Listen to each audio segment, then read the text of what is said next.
Now that you've been introduced to the concept of scales and chords, it only seems right that we should dive headlong into actually learning some scales. So, to begin with, I've deliberately chosen a scale that's the building block of countless songs and melodies, and is the perfect place to start. It's a scale that we call the major scale. Okay, to begin with, I'm going to show you how to play a C major scale. Now, this particular scale only contains the natural notes, so basically we haven't got to worry about any notes that are flat or sharp. It's called a C major scale because we're going to start the scale from the note of C. If, for example, we were to start a major scale on a D, we'd refer to it as a D major scale. And the naming of scales really is that simple.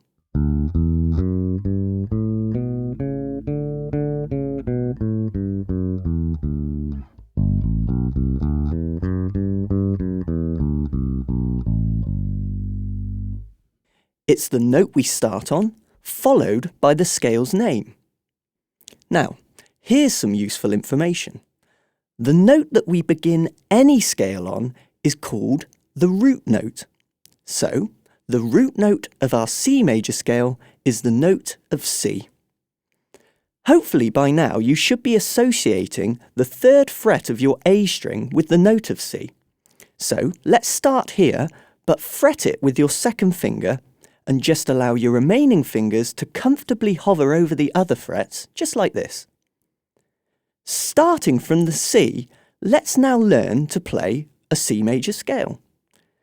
I'm going to play it slowly and say the note names as I play up through the scale, and I suggest you try and copy how I'm using my fingers to fret each of the notes. With your second finger on the C, all of the other notes of the scale will fall into this 4th fret area. Okay, let's give it a try. The first note, or root, is a C. The second note is a D. Next, we move up a string and fret the third note, which is an E. Moving up a semitone, or another fret, is the 4th note, F. Going up 2 frets, we find the 5th note, which is a G. Moving up another string is the 6th note, an A, played using the first finger like this. Up another 2 frets to the 7th note, B. And finally, up another semitone brings us to the 8th note, another C. But, as you can see, this time is played up an octave. Let's just repeat that again, but this time a little quicker. Play and say the note names with me, and for now we'll keep things simple by just going up the major scale, starting on C and ending up on a C, but up the octave. I'll repeat this sequence 3 times, okay? After 4. 1, 2, 3, 4. C, D, E, F, G, A, B, C. C, D, E, F, G, A, B, C. C, D, E, F, G, A, B, C. Now, don't panic if you're making mistakes or finding the fretting of individual notes difficult. As you play up through the scale, just try to use the skills and techniques we've covered so far, and with a little time it should begin to feel easier. By all means, please feel free to rewind and repeat any of the exercises until you feel comfortable and you can play them with absolute confidence. Now that we've learnt how to play up a C major scale, it only seems right that we should now learn to play the sequence of notes, but in reverse. So, starting from our octave C with the little finger, let's give this a try. Once again, say the note names as you play, as this will really help to cement your knowledge of the fingerboard. Okay, I'll repeat the sequence 3 times. So, after 4, 1, 2, 3, 4. C, B, A, G, F, E, D, C. C, B, A, G, F, E, D, C. C, B, A, G, F, E, D, C. By focusing individually on playing the scale first up and then back down, you're actually beginning to develop another important component of successful bass playing. It's something we call muscle memory.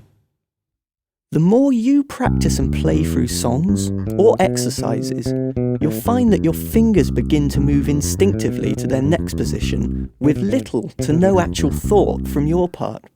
It's kind of like they're on autopilot. And believe me, you really know you've learned something when you don't actually have to think about doing it. The key to developing muscle memory is, in itself, actually quite simple. Learn to practice things slowly at first and keep repeating the exercise or phrase until it feels really natural under the fingers. When you've achieved this, you'll find that your fingers will begin to know where they should be, and only then is it time to start thinking about speeding things up. You've heard it before, but don't try to run before you can walk. With time, you'll be playing things that at first seem difficult to achieve, but when you start committing these to muscle memory, they'll eventually happen naturally. Now, couple your muscle memory with great technique, and you're onto a winning combination. Bass lines and ideas can flow with the minimum amount of effort. Remember, move forward knowing that there is no substitute to hard, dedicated practice. So, let's see if we can make use of this muscle memory and look at playing the C major scale up and down. Again, we'll play along with a metronome, but this time I'm going to increase the tempo slightly to 70 beats per minute.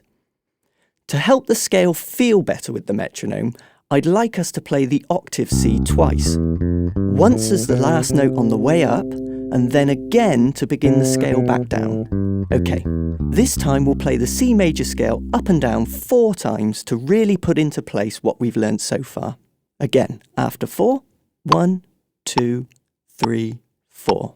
C, D, E, F, G, A, B, C.